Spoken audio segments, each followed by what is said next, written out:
നേർവേദി പ്രഭാഷണ പരമ്പരയിലേക്ക് ഏവർക്കും സ്വാഗതം. സുവിശേഷകൻ കുഞ്ഞുമോൻ തോട്ടപ്പള്ളി ഇപ്പോൾ നിങ്ങളുമായി ദൈവവചനം പങ്കുവെക്കുന്നു. ശ്രദ്ധിച്ചാലും.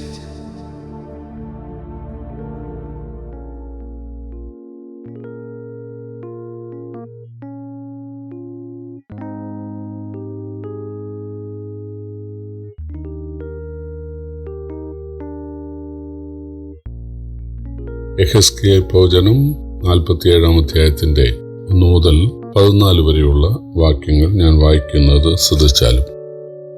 അവൻ എന്നെ ആലയത്തിന്റെ പ്രവേശനത്തിങ്കൽ മടക്കി കൊണ്ടുവന്നപ്പോൾ ആലയത്തിന്റെ ഉമ്മരപ്പടിയുടെ കീഴെ നിന്ന് വെള്ളം കിഴക്കോട്ട് പുറപ്പെടുന്നത് ഞാൻ കണ്ടു. ആലയത്തിന്റെ മുഖം കിഴക്കോട്ടല്ലോ. ആ വെള്ളം ആലയത്തിന്റെ വലത്തുഭാഗത്ത് കീഴെ നിന്ന് യാഗപീഠത്തിന് തെക്കുവശമായി ഒഴുകി അവൻ വടക്കോട്ടുള്ള ഗോപുരത്തിൽ കൂടി എന്നെ പുറത്തു കൊണ്ടുവന്നപ്പോൾ പുറത്തെ വഴിയായി കിഴക്കോട്ട് ദർശനമുള്ള ഗോപുരത്തിൽ കൂടി പുറത്തെ ഗോപുരത്തിലേക്ക് ചുറ്റി നടത്തിക്കൊണ്ടുപോയി വെള്ളം വലത്തു ഭാഗത്തുകൂടി ഒഴുകുന്നത് ഞാൻ കണ്ടു. ആ പുരുഷൻ കയ്യിൽ ചരടുമായി കിഴക്കോട്ട് നടന്നു 1000 മുഴം അളന്നു എന്നെ വെള്ളത്തിൽ കൂടി കടക്കുമാറാക്കി വെള്ളം നരിയാണിയോളമായി. അവൻ പിന്നെയും 1000 മുഴം അളന്നു എന്നെ വെള്ളത്തിൽ കൂടി കടക്കുമാറാക്കി വെള്ളം മുട്ടോളമായി. അവൻ പിന്നെയും 1000 മുഴം അളന്നു എന്നെ കടക്കുമാറാക്കി വെള്ളം അരയോളമായി. അവൻ പിന്നെയും 1000 മുഴം അളന്നു. അത് എനിക്ക് കടപ്പാൻ വഹിയാത്ത ഒരു നദിയായി വെള്ളം പൊങ്ങി നീന്തിയിട്ടല്ലാതെ കടപ്പാൻ വഹിയാത്ത ഒരു നദിയായി തീർന്നു. അവൻ എന്നോട് മനുഷ്യപുത്ര കണ്ടുവോ എന്ന് ചോദിച്ചു. പിന്നെ അവൻ എന്നെ നദീതീരത്ത് മടക്കി ചെല്ലുമാറാക്കി.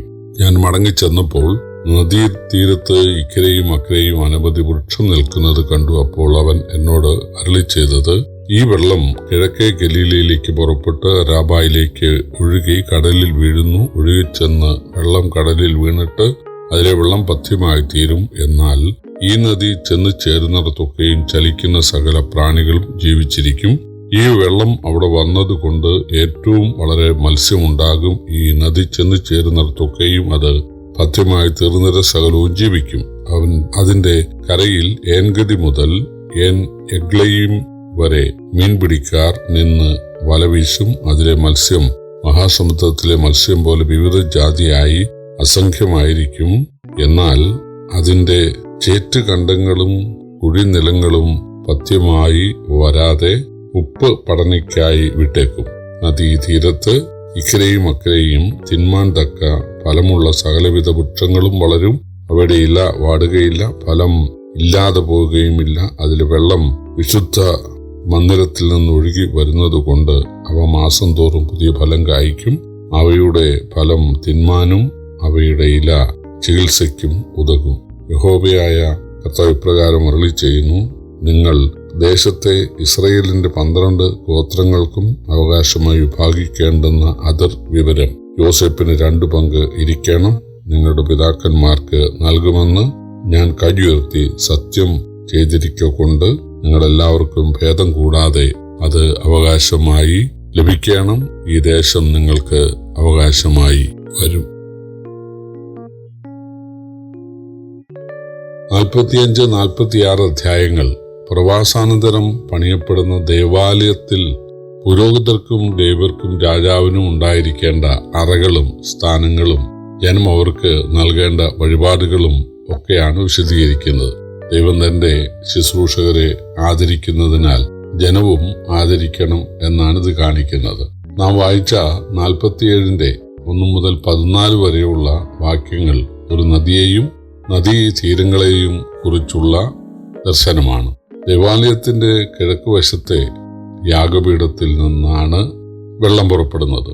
നേരിയ നിലയിൽ ഒഴുകുന്ന ആ വെള്ളം ചുറ്റി ഒഴുകും തോറും ആഴവും പരപ്പും കൂടുന്നു. ഒരു പുരുഷൻ കയ്യിൽ ചരടുമായി വന്ന് നദിയിൽ കൂടെ യെഹെസ്കേലിനെ നടത്തിക്കൊണ്ടുപോയി 1000 മുഴം അളന്നപ്പോൾ വെള്ളം നരിയാണിയോളമായിരുന്നു. അടുത്ത 1000 മുഴം അളന്നപ്പോൾ അത് മുട്ടോളം വെള്ളമായി. വീണ്ടും 1000 മുഴം അളന്നപ്പോൾ അത് അരയോളമായി. വീണ്ടും 1000 മുഴം അളന്നപ്പോൾ നീന്തിയിട്ടല്ലാതെ കടപ്പാൻ വകയാത്ത ഒരു നദിയായി. ഈ നദി പരിശുദ്ധാത്മാവിന്റെ സാദൃശ്യം എന്ന് പഠിപ്പിക്കുന്നവരുണ്ട്. യാഗപീഠം യേശുവിനെ കാണിക്കുന്നു. യേശുവിൽ വിശ്വസിക്കുന്നവരിലേക്ക് ആത്മീക ജീവിതത്തിന് സഹായിക്കാൻ പരിശുദ്ധാത്മാവ് വരുന്നു. ആദ്യം നരിയാണി ആത്മീക നടപ്പിനെയാണ് കാണിക്കുന്നത്.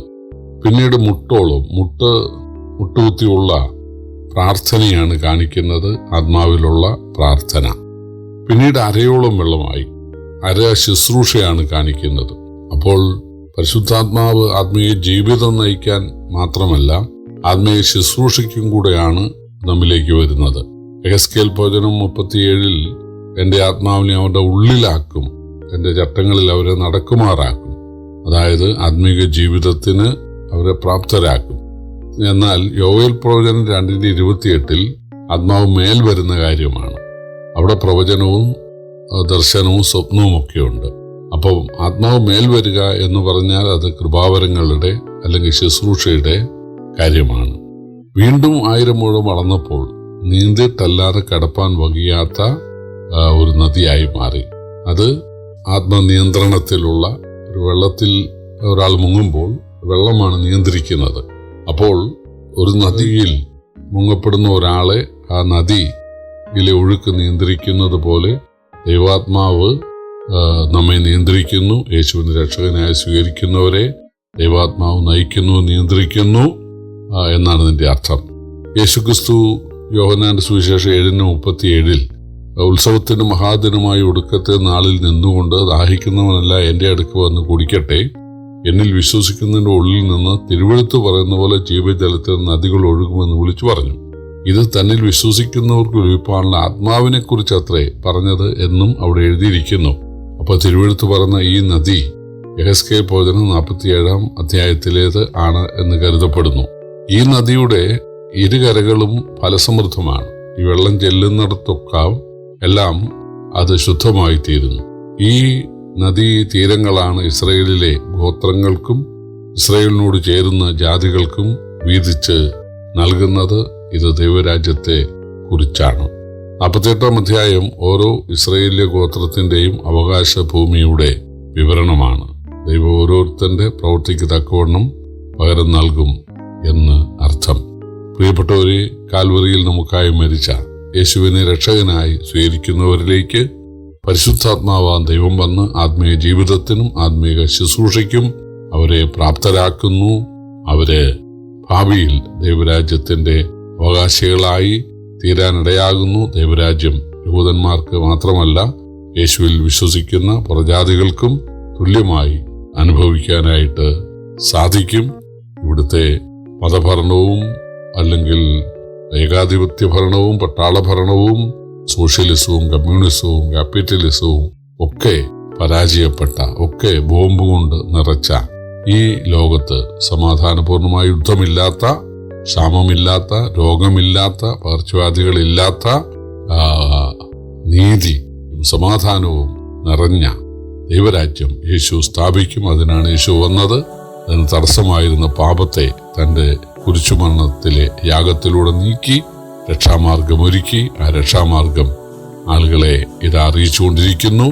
അതിൽ വിശ്വസിക്കുന്ന, അതിൽ ആശ്രയിക്കുന്ന ഏവർക്കും ഭൂമിയിൽ അനുഗ്രഹം ഉണ്ടാകുമെന്ന് മാത്രമല്ല, ദൈവരാജ്യത്തിന്റെ അനുഗ്രഹവും അവർക്ക് ഉണ്ടാകും. ദൈവം അതിനെവരെ ഒരുക്കട്ടെ, സഹായിക്കട്ടെ. ഈ പഠനം അതിന് സഹായകമാകട്ടെ. കർത്താവിന്റെ വലിയ നാമം ഇന്നും എന്നേക്കും വാഴ്ത്തപ്പെടുമാറാകട്ടെ.